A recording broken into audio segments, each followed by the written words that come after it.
When you play bass, do you feel disappointed with how you sound? Like your playing is a bit sloppy and it doesn't really flow? If you do, you're not alone. After 16 years of professional bass teaching, I've found that most self-taught players will have these exact problems when they're attempting big stretches with their fretting hand. However, I can show you an easy technique that, once it clicks, will make big stretches feel effortless, will make you a much more expressive player. And this technique is so easy, you can learn it in the next 10 minutes. So I first learned about this technique when I was at music school, and I was watching one of the classical guitar students who had the smallest hands you've ever seen play an incredible gig. He flew all over the neck, he was making impossible stretches, and he was doing all of it while sounding so expressive and so clean and playing with so much freedom. After the gig, I asked him how he was doing it, and what I learned was something that changed the way I played bass for the rest of my life. This is something I go deeper into in my bass technique workshop, or you can get a full breakdown for free from my bass technique chatbot.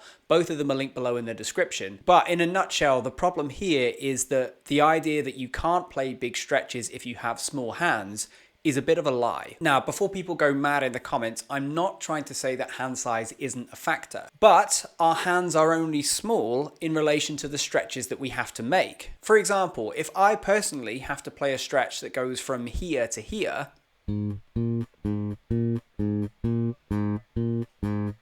I can. And you might say that, oh, well, my hands are big enough, so good for me. But if I have to play a stretch that goes from here to here,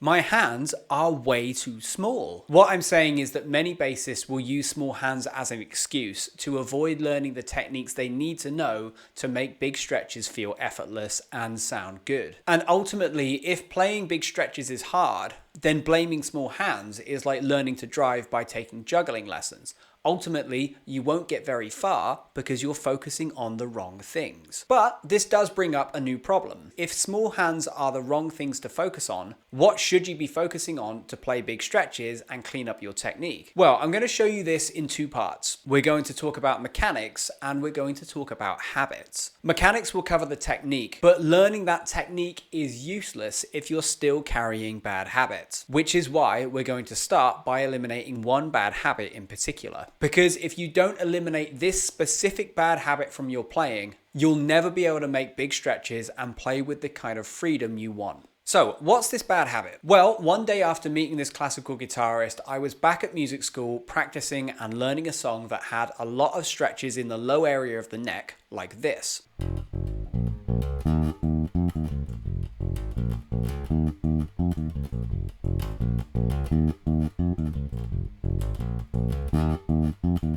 And I was really struggling. I could play fine until I opened up my hand like this to play those stretches. As soon as I did, my hands got really tense, I lost all my fluency, and my playing just fell apart. But as I was practicing those stretches, that same classical guitarist walked past, looked at my outstretched hand, and did this.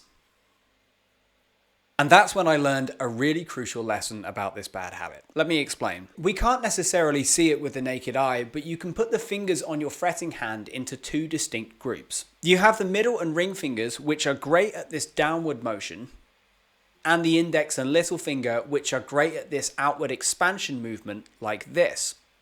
Now the problems start when we try to get these two finger groups to switch jobs. As we've seen, your index and little fingers are designed to move outwards like this. And they can do this with relative ease. It doesn't really make the hand feel tense and it's all good. But notice how quickly your hand locks up when you try and do the exact same movement with your middle and ring fingers. As soon as you fan them out that way, there's so much tension in the middle of your palm, and your thumb might even lock up too, because these joints are simply not designed to move this way. So why is this a problem? Well, when most bassists try and make stretches, they make the same mistake I was making all those years ago. They fan their hand out like this and separate the middle and ring fingers, which creates so much tension in the hand, and the direct result of that is bass playing that sounds sloppy and falls apart.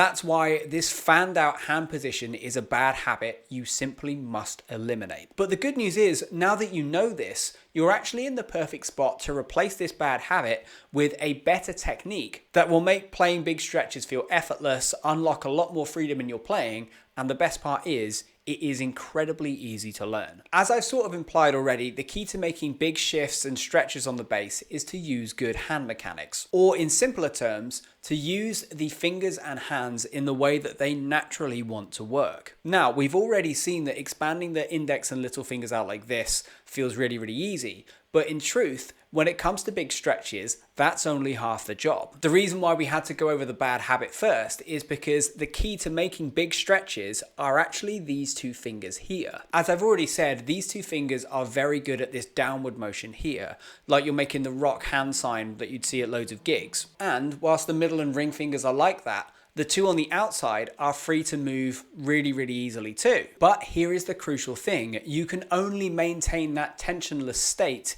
if these two fingers in the middle are relatively close together. So to connect all of these dots together, when we're playing big stretches on the bass, we actually need to do two things. One is you need to expand your index and little fingers out like this. And two is you need to keep your middle and ring fingers close together but still relaxed. Now for clarity, I'm not trying to pull these two together or squish them together like that, because that will create a lot of tension in the hand. Rather, just keep them nice and loose as they would be in this natural position, relatively close together, touching a little bit if that's what your hand naturally does. And the way that you would incorporate that into your technique or into playing a bigger stretch like this one in the lower area of the neck is to start out and play with your hand in its natural relaxed closed position. And then when the stretch comes up, you lightly expand with either the index or little finger, depending on how big your hand needs to be or what direction the stretch is going in. And you do that at the same time as keeping your middle and ring fingers closed, and adopt a hand position that looks a little bit like this, like your Spock from Star Trek or something. And once the stretch is over, you move back to your closed natural hand position. That means your index and your little fingers are providing you with the width in your hand, and your middle and ring fingers are there to help you minimize the tension.